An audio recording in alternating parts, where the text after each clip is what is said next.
নাপাক বা অপবিত্র অবস্থায়, গোসল ফরজ হওয়া অবস্থায় যদি কেউ সাহরি খায় তাহলে তার রোজা হবে কিনা। এমনও হতে পারে যে গোসল ফরজ হয়েছে, এই মুহূর্তে তিনি সাহরি খাচ্ছেন, গোসল করতে গেলে হয়তো সাহরি খাওয়ার সময় থাকবে না, শেষ হয়ে যাবে, অথবা যে কোনো কারণেই হোক তিনি গোসল না করে ফরজ গোসল অবস্থায় তিনি সাহরি খেলেন, অথবা ওযু না করে অপবিত্র অবস্থায় সাহরি খেলেন।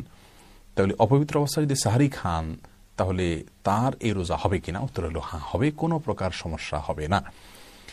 তবে একজন ইমানদার ব্যক্তির জন্য খুব বেশি সময় অপবিত্র অবস্থায় থাকা উচিত নয়, সেটা ভিন্ন কথা।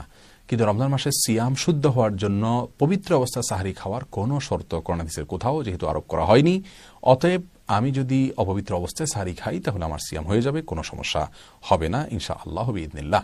তো সাহরি অপবিত্র অবস্থা আমি খেয়ে ফেললাম, এটুক চললো, কিন্তু ফজরের জামাতে যেহেতু পুরুষের জন্য সালাত আদায় করতে হবে, অতএব ফজরের জামাতের আগে আগে দ্রুত তাকে পবিত্রতা অর্জন করে নিয়ে তারপরে গোসল ফরজ হলে গোসল, ওযু ফরজ হলে ওযু করে তারপর তাকে ফজরের জামাতে শামিল হতে হবে। কারণ সিয়াম রাখা যত গুরুত্বপূর্ণ তার চাইতে সালাত আদায় করার গুরুত্ব অনেক বেশি। অতএব আমরা যদি অপবিত্রতা ছাড়া দিয়ে সাহরি খেয়ে ফেলি অপবিত্র অবস্থায় তাহলে সিয়াম হয়ে যাবে, কিন্তু আমাদের ফজরের সালাতের জন্য অবশ্যই আমাদের গোসল করতে হবে।